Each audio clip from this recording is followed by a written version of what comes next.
Hi, boys and girls. Today's book is called ABC Nursery Rhymes.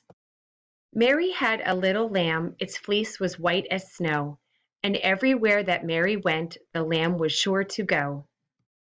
Little Bo Peep had lost her sheep and can't tell where to find them. Leave them alone and they'll come home, wagging their tails behind them. Hickory dickory dock, the mouse ran up the clock. The clock struck one, the mouse ran down, hickory dickory dock. Humpty Dumpty sat on a wall, Humpty Dumpty had a great fall.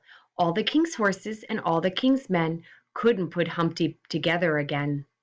Oh, where has my little dog gone? Oh, where can he be? With his ears cut short and his tail cut long, oh, where can he be? Little Miss Muffet sat on a tuffet, eating her curds and whey. Along came a spider and sat down beside her and frightened Miss Muffet away. Hey diddle diddle, the cat and the fiddle, the cow jumped over the moon.